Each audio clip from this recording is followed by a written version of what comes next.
Welcome back to this edition of Grizzlies Daily. I'm your host, Malik. Let me move this water bottle out the way. Welcome back to this edition. Thank you to Underdog Fantasy for sponsoring this video. Now, let's get straight into the nitty-gritty. I'm going to be honest with y'all. This will be the least sugar-coated episode y'all are probably going to get out of me because I have some grievances. And I'll be honest, after Friday, the whole deal of Friday, I wanted to go ahead and make a video, but I figured I'd wait till Monday. And I'm kind of glad I did. Let's talk about the Thunder game. I'm going to be honest. Isolo.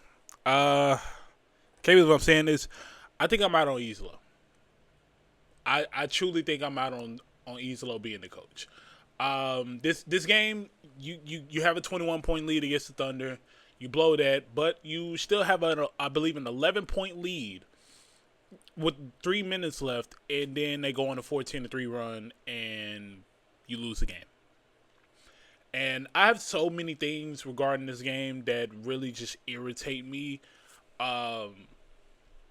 First of all, before we get into that, AJ Mitchell, he's like that. I gotta admit, he's like that. Kenrich Williams, why is he having a career game against us? Kenrich Williams doesn't do much in the league, and we essentially let him have whatever he wanted in the second half. This game, Jalen Wells really struggled. Gigi looked great. Santi looked good. Vince looked solid. Jaren looked good. I'll give him that. Cedric, not the greatest shooting game, but he did what he could at other aspects. Just too many turnovers. And then Cam Spencer, just not the greatest game offensively, but hey, 11 assists. Now, I don't know what happened. I don't know. I don't even know how to explain it, but I will talk about a few things. So, let's talk about it. Last 3 minutes of the game, G. Jason hits a three, right, to go up by 10 or 11 points. I don't really remember. All I know is he was on the bench. Jock Landale was in the game. Keep in mind, Gigi Jackson was the second highest scorer in this game for the Grizzlies. 18 points. And you have him on the bench in the final 3 minutes. Doesn't make sense. Last possession of the game, right? I'm not against Cedric Howard taking the final shot. I do think he shouldn't have picked the ball up there early, but also, guys, we were not moving around to try and get the ball from him. We were not. And I know we weren't because, and looking in the replay of the final possession, Jaren Jackson Jr. is all the way to half court. Why are you not trying to get closer and get open? I don't understand some of the things that have happened in this game. It's ridiculous. And it's like, it's hard for me to say, anything else because, let's be honest, rebounds, you dominated. Assist, you dominated. Turnovers, you dominated that, unfortunately. 17-6. What else? What else am I looking at? Free throws, fairly even. Against a team like OKC, you lucky to even get free throws like that. And then the three-point shot, it was somewhat falling. It was falling enough to give you a 21-point lead. You just blew it.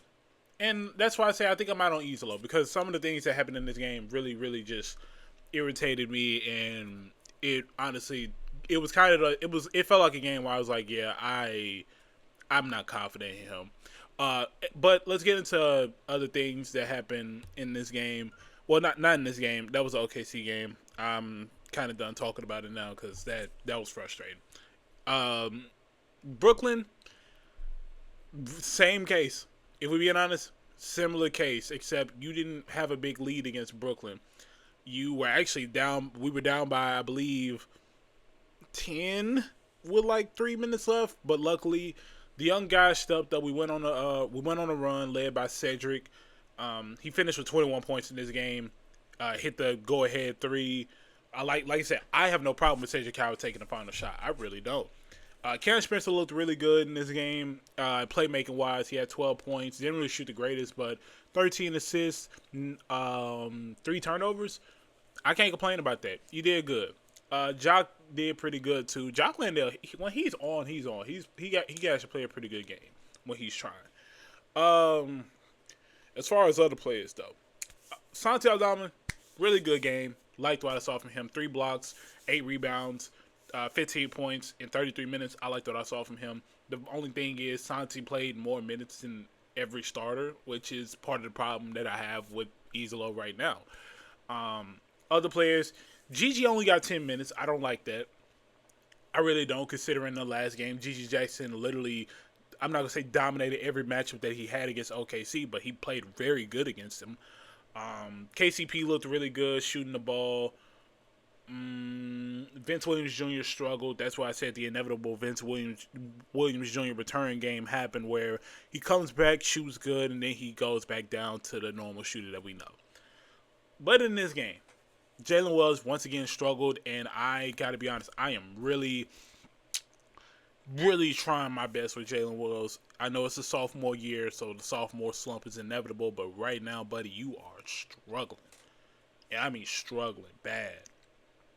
And it's like, Jalen Wells, great defender, but at the same time, he's not impacting the team offensively whatsoever. I mean, brother, 2 assists, 2 rebounds, 1 assist. I just feel like Jalen Wells isn't finding his stride this season. I don't know if it's because of the injuries or whatnot, but he's really struggling right now. And Mr. $240 million.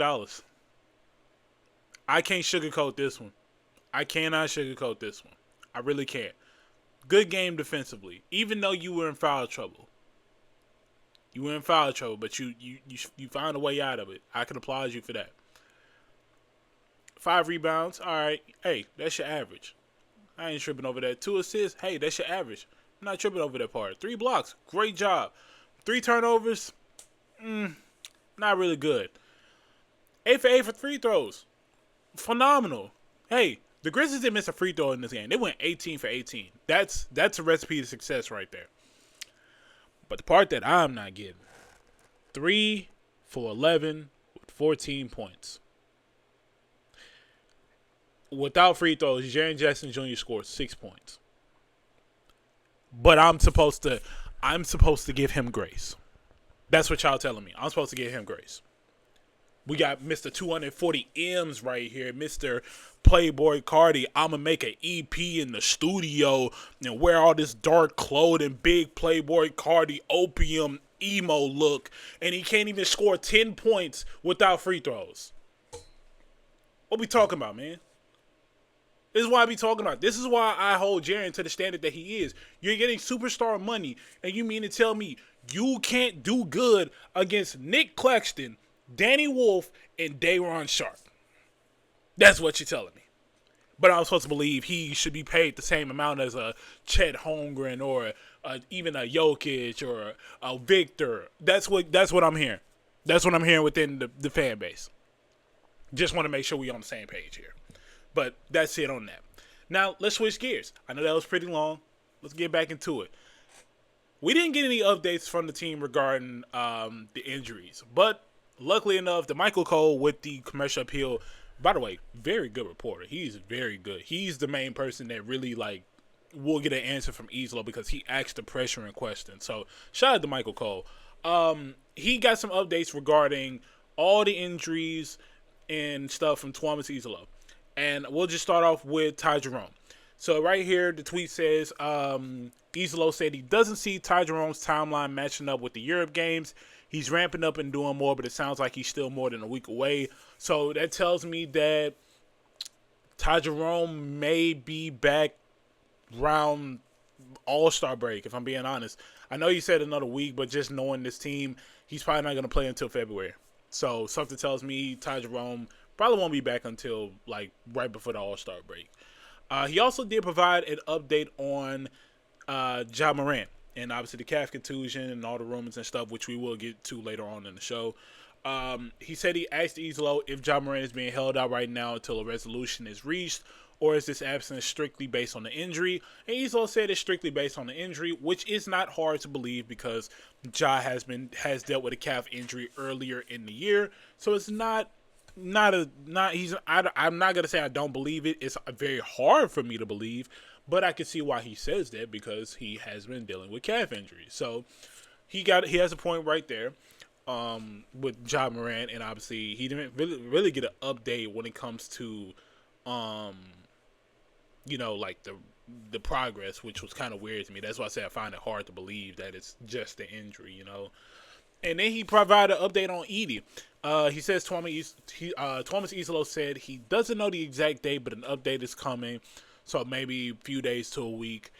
Edie has been away in recent days, consulting with other doctors about the ankle injury. Isolo called it a normal procedure. Something tells me this was done by Edie's team because it was they originally made they kind of, what am I trying to say? Influenced the decision for Edie to go through with the things with his ankle, which is why he's out longer term, because they basically want to look out for him long term. So I feel like that was the thing with Edie's team and the Grizzlies, basically a mutual agreement right there. And he does say that Edie is making the trip to Europe, where the Grizzlies will play in Germany and London against the Orlando Magic. So good to know right there. Not sure. I don't think I heard anything about Ja making the trip to Europe. I don't think I did. I'm looking through my notes right now. No, I did not. So we will just assume as days go by. We'll find out as more goes on. So yeah, those are the injury updates. Obviously not from Grizzlies PR, but it's basically Grizzlies PR. You're getting it from the coach himself. Now, before we get into the next topic, obviously the rumors and all this and that, we just want to talk about Underdog Fantasy real quick. Fast breaks, buzzer beaters, and block parties are back, and Underdog is the best place to get in on all the action. Playing Underdog is very easy. You just pick whether your favorite players will go higher or lower on stats like points, rebounds, steals, and more. You get your picks right, you could win up to 5,000 times your cash. This week on Underdog, I'm looking at two players in particular. I got LaMelo Ball going higher than 18.5 points. If you didn't know, the Hornets are playing the Clippers. I think he does do good against the Clippers team that's really not the greatest defensively, and LaMelo Ball has really been finding his stride lately as a point guard. So I got him on higher than 18.5 points. And then I got Cooper Flag. I picked him lower the last time. He proved me wrong. I'm going to go higher. He's playing the Brooklyn Nets, as you just saw.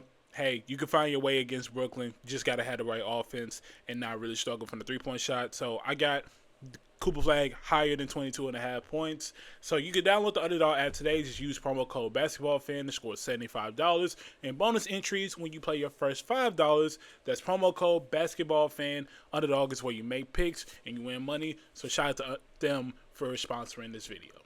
Now let's get into the biggest news of them all.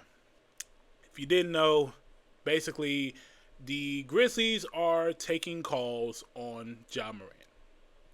Now, this was first reported by ESPN, then confirmed by the team. My only response to it's inevitable.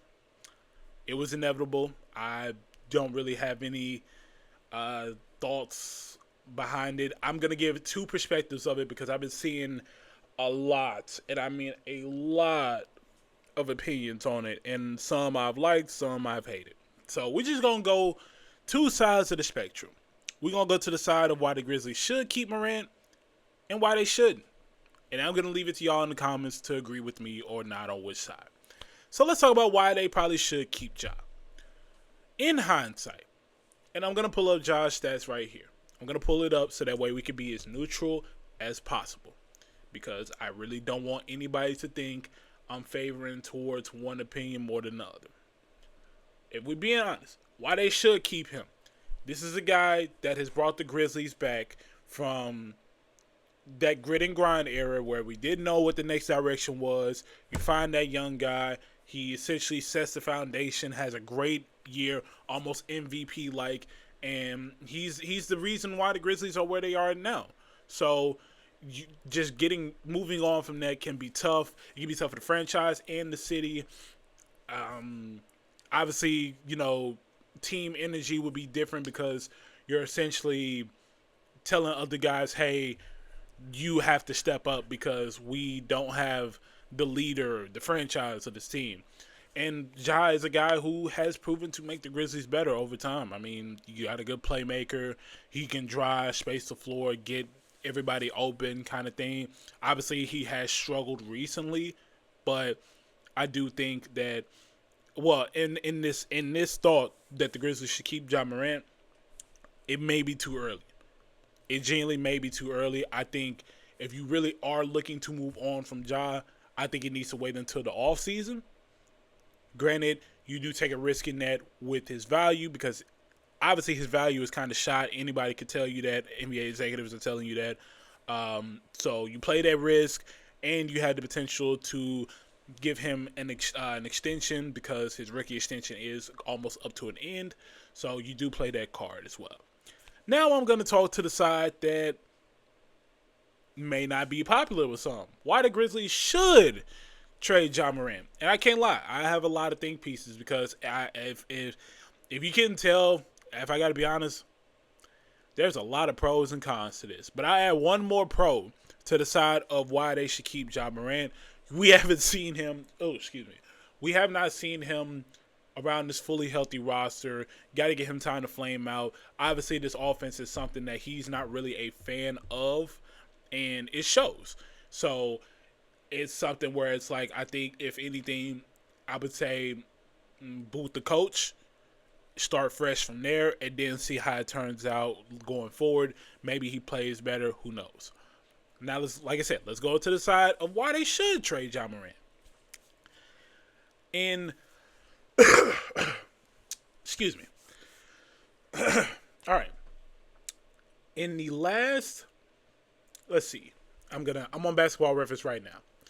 Since his 2021-22 season, where he was finished 7th in MVP voting, and he ended up winning Most Improved Player, was an All-Star, right? And made All-NBA second team. Ja has played a total of 138 games. 82 games in the season. You do the math. Let's do it real time, because right now it's too early to do math. 82 times 4. That's 328. He's played 138 games out of 328. That's not even 50%. Granted, suspension, injuries, there you go right there. But it is hard for me to think that keeping him around is an answer. And the reason I say that is because, let's be honest, Ja is having a down year. He is yet to improve his jumper every year. If you look at his three-point shot, it is slowly going down. Like, literally, I'm not even joking. Ever since I'm going to read it off. So, ever since his rookie year, 33% for 3, 30%, 34, 30%, 27, 30, and then 20 this year. That's the 3-point percentage. Keep in mind, this is at a minimum of about 5 threes a game. So, you have that right there. He's not improved his game whatsoever. He's also not improved his playmaking, because he clearly has if you look at it, Ja has a high turnover rate for a point guard. Almost 4 turnovers. It's not a recipe for success. Obviously, I get the impact of Ja and all these things and that, and you know what people have to say regarding his impact to the team and the city. But let's be honest, y'all, that impact is dead in the water. I gotta be honest, it's dead in the water. How can you be impactful if you don't play? At this point, my boy looking like Udonis Haslam at this rate. Just in the street clothes at the end of the bench, except he's not really coaching the team, or at least not from what I've seen. Every time I look over at the bench, Ja Morant is just with his hood up wearing a Nike tag. So you have that right there. I know I've been hearing from people saying, they're going to stop going to games. Ticket sales are going to go down if Ja gets traded. And here's my thought process on that. As someone who has been a Grizzlies fan his entire life, I have been through some rough teams, and I've been through some rough players, even some players that ain't even well known anymore. Sam Young, Hamed Haddadi, Gravis Vasquez. I could literally name so many unknown Grizzlies players. I'll even give you one more. Quincy Pondexter. Like, we could go down the list. I have dealt with some rough teams, and I've dealt with some surprising teams, and I've dealt with some good teams. And not once did they make me think, ticket sales are going to go down. Because y'all remember that rough point. after 2014 or 2015. Boy, we was looking rough. We had Joakim Noah as our main center. We had Chandler Parsons as the supposed star. We've been through rough times.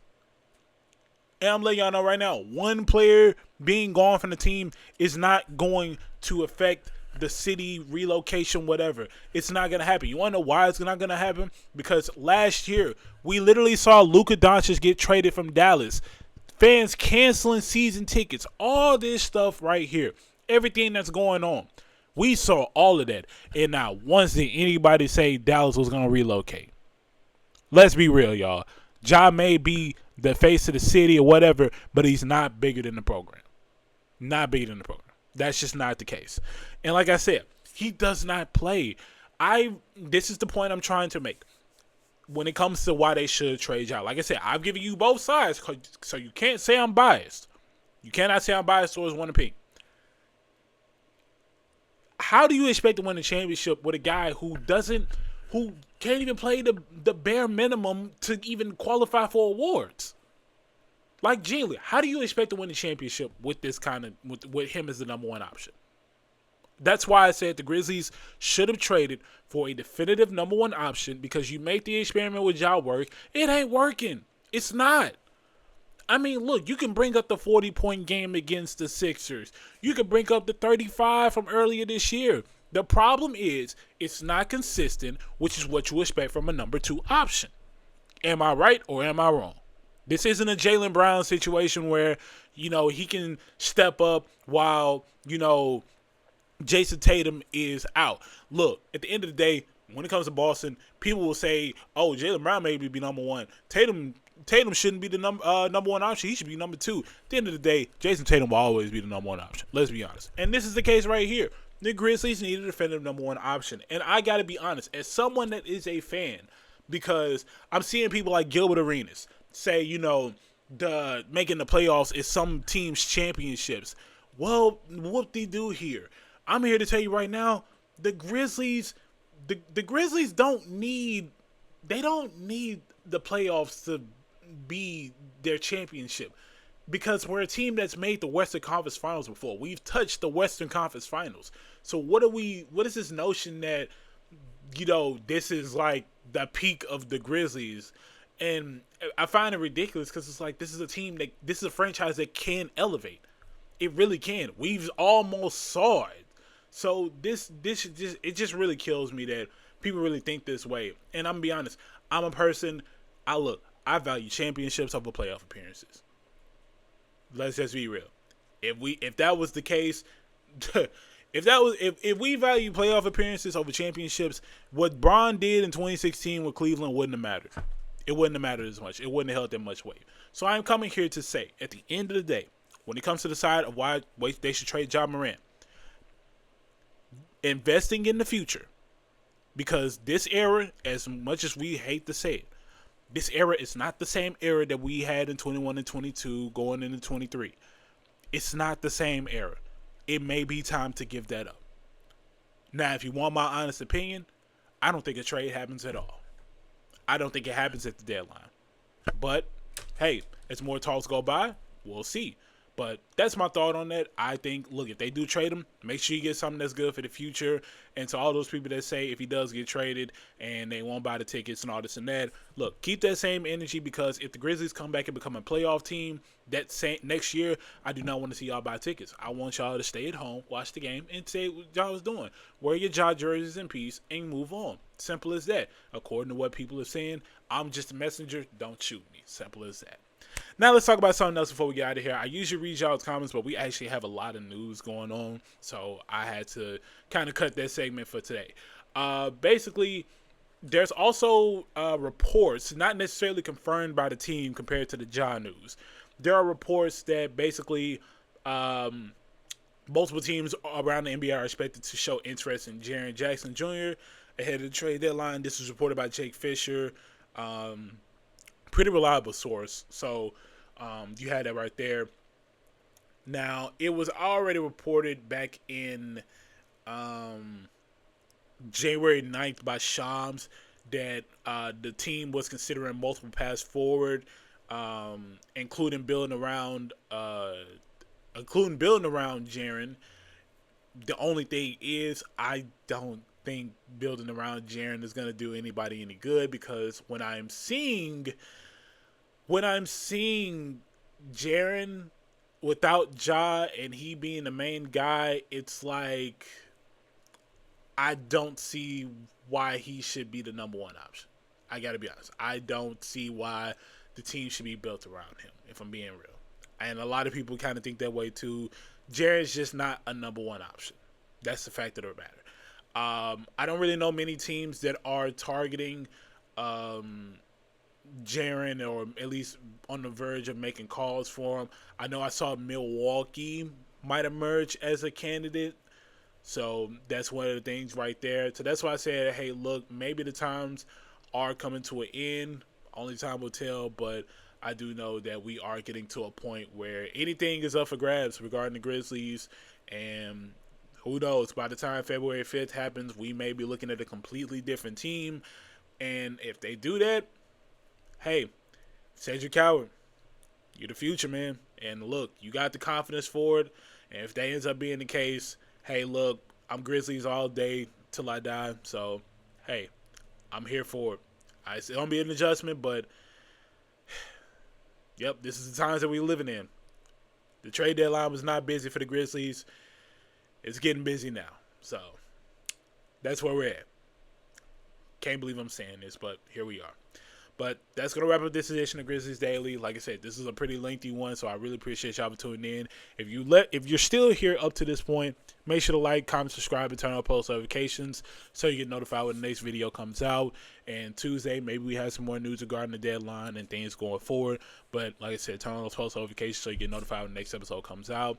As for this edition of Grizzlies Daily, my name is Melek, and I'll see y'all tomorrow.